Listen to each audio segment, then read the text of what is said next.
Good morning everyone, welcome back to our YouTube channel. स्वागत है आप सभी का फिर से हमारे यूट्यूब चैनल पे।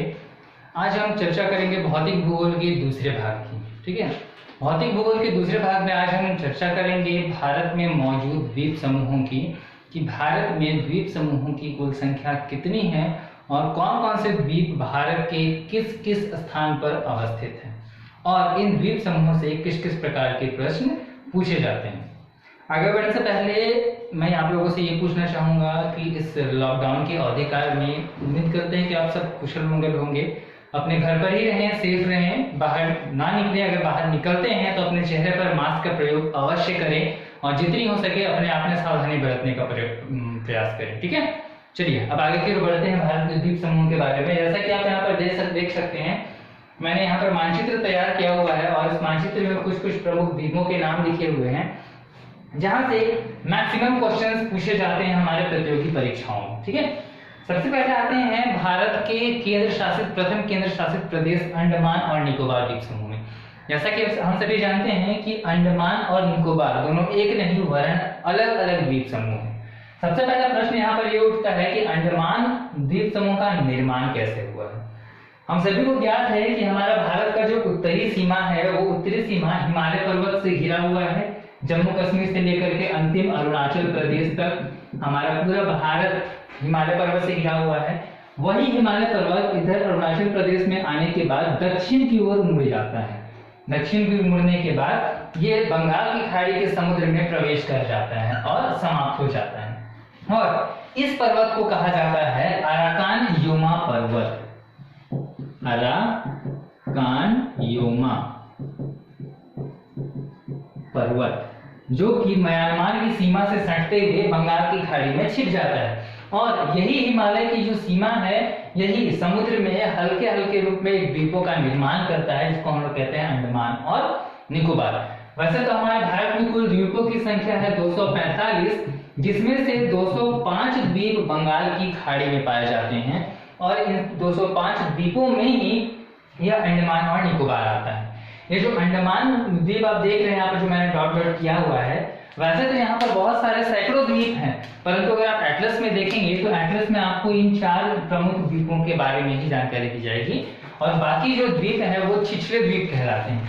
यहाँ पर छिछले द्वीप से मेरा तात्पर्य है, जैसा कि हम सभी देखते हैं कि समुद्र का जो ऊपरी सतह होता है, ये मेरा नीचे का धरातली भाग हो गया, पानी का ऊपरी सतह हो गया, तो यहाँ पर जो पर्वत है समुद्र की सतह से सटा हुआ है, ना कि उससे ऊपर आया हुआ है। जब समुद्र की लहरें अपने उच्च दबाव पर होती हैं, उच्च स्तर पर होती हैं, तब ये द्वीप जो है छिप जाता है और जैसे ही समुद्र की लहरें कम होती हैं ये द्वीप नजर आने लगता है और इस प्रकार के द्वीपों को ही कहा जाता है छिछला द्वीप। तो इसी प्रकार सैकड़ों यहाँ पर छिछले द्वीप मौजूद हैं, जबकि ये 4 ऐसे द्वीप हैं जो छिछले द्वीप की श्रेणी में नहीं आते हैं और इन द्वीपों में जनसंख्या निवास करती है। ठीक है, और जैसे कि आपको फिर मैं बता दूं कि अंडमान जो है हमारा भारत का निर्धनता सूचकांक में, भारत के निर्धनता सूचकांक में सबसे पहले स्थान पर आता है। यहाँ पर निर्धनता बहुत कम मात्रा में पाई जाती है। ठीक है, चलिए अब बढ़ते हैं आगे की ओर। तो ये अंडमान जो है अराकान योमा पर्वत के द्वारा निर्मित है और यह अराकान योमा पर्वत जो है हिमालय का ही एक भाग है जो अरुणाचल प्रदेश के बाद भारत के दक्षिणी क्षेत्र की ओर मुड़ जाता है। क्लियर, चलिए सबसे पहले आते हैं उत्तरी अंडमान में। अंडमान का जो प्रथम द्वीप है वह है उत्तरी अंडमान। यहाँ पर प्रश्न ये उठता है कि उत्तरी अंडमान या फिर अंडमान समूह की सबसे ऊंची पर्वत चोटी कौन सी है। तो अंडमान समूह की सबसे ऊंची पर्वत चोटी उत्तरी अंडमान में स्थित है, जिसका नाम है सैंडल पीक, जिसे कहा जाता है सैंडल पीक। यहाँ पर एक प्रश्न और उठता है कि अंडमान समूह की सबसे ऊंची चोटी किस द्वीप समूह पर पाई जाती है। तो वह पाई जाती है उत्तरी अंडमान में। दूसरा है मध्य अंडमान, जो कि अंडमान समूह का सबसे बड़ा द्वीप माना जाता है क्षेत्रफल के दृष्टिकोण से। ठीक है, मध्य अंडमान समूह का सबसे बड़ा द्वीप है क्षेत्रफल के दृष्टिकोण से। थर्ड है दक्षिणी अंडमान, यह अंडमान समूह की राजधानी, अंडमान समूह की राजधानी कहाँ है, पोर्ट ब्लेयर। पोर्ट ब्लेयर कहाँ स्थित है, दक्षिणी अंडमान में। ठीक है, अंडमान की राजधानी पोर्ट ब्लेयर दक्षिणी अंडमान पर स्थित है और अंडमान समूह का सबसे अंतिम और छोटा द्वीप है लिटिल अंडमान। यहाँ पर ध्यान देने योग्य दो और बातें हैं। मध्य अंडमान और दक्षिणी अंडमान में दो और छोटे छोटे द्वीप पाए जाते हैं, जहां से प्रश्न बहुत ज्यादा पूछे जाते हैं। इन छोटे द्वीपों का नाम है, एक का नाम है नारकोंडम द्वीप, नारकोंडम द्वीप, और दूसरा का नाम है बैरन। आप लोगों ने नाम सुना भी होगा, ठीक है। यह वही नारकोंडम द्वीप है। यहाँ से प्रश्न उठता है कि भारत का सुषुप्त ज्वालामुखी कहाँ पाया जाता है, या भारत का सुषुप्त ज्वालामुखी किस द्वीप पर स्थित है। किस द्वीप पर है? मध्य अंडमान में स्थित नारकोंडम द्वीप पर। दूसरा है बैरन द्वीप। यहाँ पर प्रश्न उठता है कि भारत का एकमात्र सक्रिय ज्वालामुखी किस द्वीप पर पाया जाता है, वह दक्षिणी अंडमान के बैरन द्वीप पर पाया जाता है। यहाँ पर प्रश्न उठता है कि सर सक्रिय ज्वालामुखी क्या होता है, बहुत लोगों ने पूछा भी था। तो ज्वालामुखी का एक ऐसा क्षेत्र जहां से हल्के हल्के मात्रा में निरंतर लावा का उत्सर्जन होता रहता है, उसे कहते हैं सक्रिय ज्वालामुखी, जो कभी शांत नहीं रहता, ठीक है। वह है बैरन द्वीप, जो कि भारत का एकमात्र सक्रिय ज्वालामुखी है। अब नेक्स्ट आते हैं निकोबार में। निकोबार को भी अंडमान की तरह दो प्रमुख भागों में विभक्त किया गया है। पहला है कार निकोबार और दूसरा है ग्रेट निकोबार, ठीक है।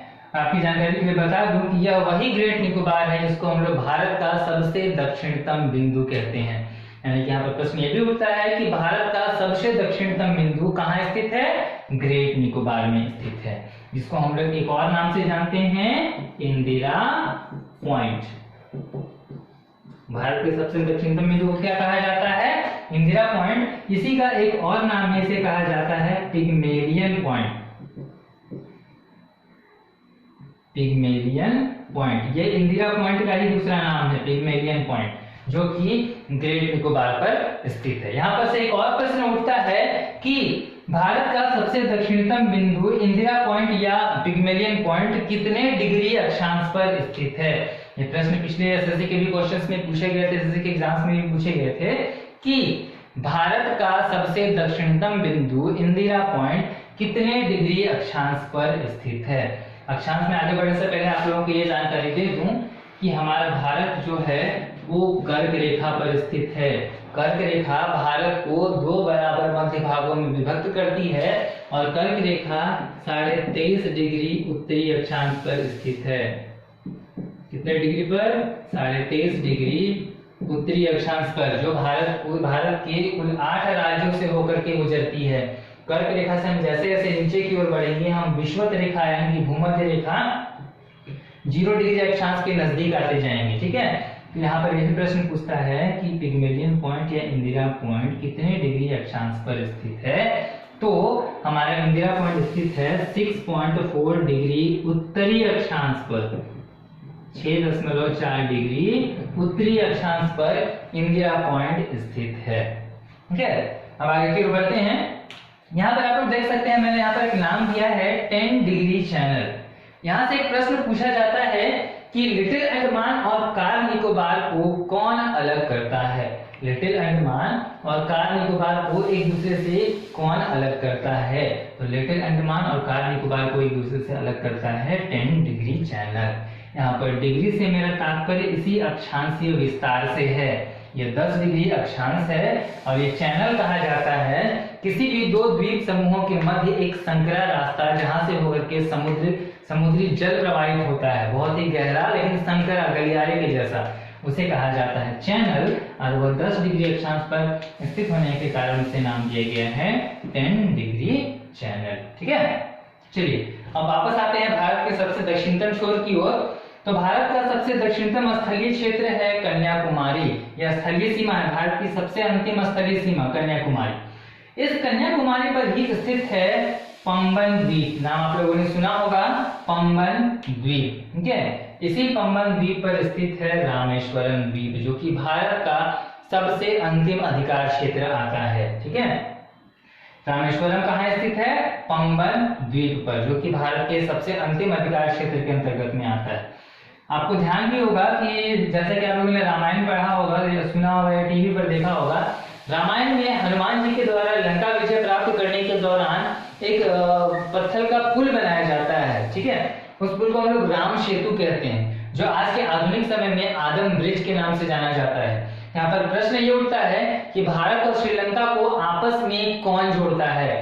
तो भारत और श्रीलंका को आपस में जोड़ने का काम करता है आदम ब्रिज। जो आप डॉट डॉट यहाँ पर देख रहे हो, यही है मेरा आदम ब्रिज, जो भारत और श्रीलंका को आपस में जोड़ने का कार्य करता है। ठीक है, यहाँ पर एक और प्रश्न उठता है कि भारत और श्रीलंका को एक दूसरे से अलग कौन करता है?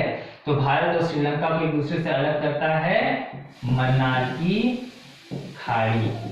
भारत और श्रीलंका को एक दूसरे से अलग करने का काम करता है मन्नार की खाड़ी, जो कि आदम ब्रिज पर ही स्थित है। इसी मन्नार की खाड़ी पर बना हुआ है यह आदम ब्रिज। आप लोगों ने चेन्नई एक्सप्रेस मूवी देखी होगी, इसमें शाहरुख खान अपनी हीरोइन को बैठाकर लास्ट में अपने दादा की अस्थियों को विसर्जित करने के लिए जो पुल क्रॉस करता है, वही पुल है ये हमारा आदम ब्रिज। ठीक है, चलिए अब आगे की ओर बढ़ते हैं। फिर यहाँ पर एक और जानकारी आपको बता दूं कि यह आदम ब्रिज शुरू होता है रामेश्वरम की सीमा पर, अंतिम सीमा, जिसका नाम है धनुषकोटी। इसी धनुषकोटी के अंतिम छोर से शुरू होता है यह आदम ब्रिज या फिर राम सेतु, जो कि श्रीलंका तक पहुंच गया है। ठीक है, इसी धनुषकोटी से शुरू होता है राम सेतु। ठीक है, चलिए आगे की ओर बढ़ते हैं। अब यहाँ से थोड़ा सा ऊपर उठ जाइए, तमिलनाडु और आंध्र प्रदेश की सीमा पर हम आते हैं। तमिलनाडु और आंध्र प्रदेश की सीमा पर यहाँ पर एक द्वीप है श्रीहरिकोटा। इसी श्रीहरिकोटा पर स्थित है भारत का सतीश धवन अंतरिक्ष अनुसंधान केंद्र। आपकी जानकारी के लिए बता दूं कि इसी सतीश धवन अंतरिक्ष अनुसंधान केंद्र से भारत के जितने भी पीएसएलवी रॉकेट, पीएसएलवी का फुल फॉर्म क्या होता है? भारत के पीएसएलवी रॉकेट का प्रक्षेपण यहीं से किया जाता है। पीएसएलवी का फुल फॉर्म क्या होता है? जल्दी से जल्दी कमेंट बॉक्स में उत्तर करें। पीएसएलवी का फुल फॉर्म होता है पोलर सैटेलाइट लॉवर व्हीकल। ठीक है, polar satellite lower vehicle PSLV का फुल फॉर्म होता है। तो श्रीहरिकोटा में स्थित सतीश धवन अंतरिक्ष अनुसंधान केंद्र से जितने भी उपग्रह हैं, छोटे मोटे सैटेलाइट्स हैं, जितने भी रॉकेट्स हैं, उन सभी रॉकेट का प्रक्षेपण श्रीहरिकोटा द्वीप पर स्थित सतीश धवन अंतरिक्ष अनुसंधान केंद्र से किया जाता है, जो कि इसरो के अधीन है। इसरो यानी कि इंडियन स्पेस रिसर्च ऑर्गेनाइजेशन के अधीन है सतीश धवन अंतरिक्ष अनुसंधान केंद्र, जो श्रीहरिकोटा द्वीप पर स्थित है। ठीक है, चलिए आगे की ओर बढ़ते हैं। अब आंध्र प्रदेश के ऊपर की ओर हम उठते हैं, आते हैं उड़ीसा के तट पर। उड़ीसा के तट पर एक और द्वीप पाया जाता है, जो कि ब्राह्मणी नदी के मुहाने के द्वारा तैयार किया जाता है। ब्राह्मणी नदी के मुहाने के द्वारा तैयार किया गया एक द्वीप है उड़ीसा पर के तट पर, इसका नाम है व्हीलर द्वीप। आपकी जानकारी के लिए बता दूं कि इसी व्हीलर द्वीप को हमारे भूतपूर्व राष्ट्रपति एपीजे अब्दुल कलाम का नाम दिया गया है। इस द्वीप का वर्तमान में नाम है अब्दुल बाकिर जैनुलाब्दीन अब्दुल कलाम द्वीप, यानी कि एपीजे अब्दुल कलाम द्वीप। इसी व्हीलर द्वीप से भारत के सभी प्रकार के बैलिस्टिक मिसाइलों का प्रक्षेपण किया जाता है या फिर परीक्षण किया जाता है। Ballistic missiles in the sense कि अग्नि 1, अग्नि 2, पृथ्वी 1, इस प्रकार के जितने भी मारक क्षमता वाले मिसाइल हैं, इन सभी मिसाइलों का प्रक्षेपण या फिर उनका परीक्षण इसी व्हीलर द्वीप पर किया जाता है, जो कि उड़ीसा में स्थित है, जो ब्राह्मणी नदी के मुहाने पर तैयार होता है। अब वहां से फिर आते हैं नेक्स्ट भारत के दक्षिण पश्चिम क्षेत्र की ओर। भारत के दक्षिण पश्चिम क्षेत्र में एक और हमारा द्वीप है लक्षद्वीप। यहाँ पर एक प्रश्न उठता है कि भारत का एकमात्र प्रवाल द्वीप कौन सा है? भारत का एकमात्र प्रवाल द्वीप है लक्षद्वीप। अब आप पूछोगे कि सर ये प्रवाल होता क्या है? शॉर्ट में आप जानिए कि प्रवाल एक प्रकार का जीव है।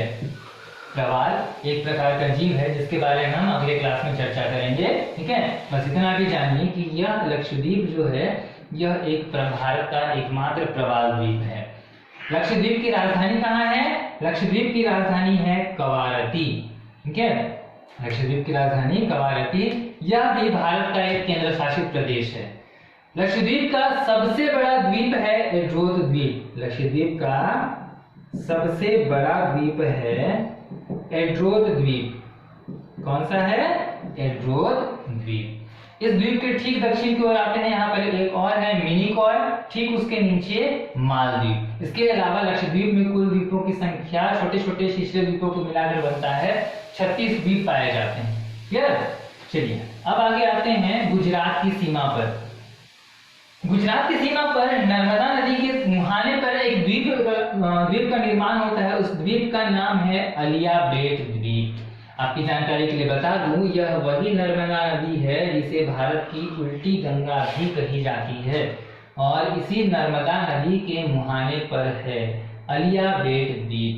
यह अलिया बेट द्वीप जो है पेट्रोलियम का भंडार है।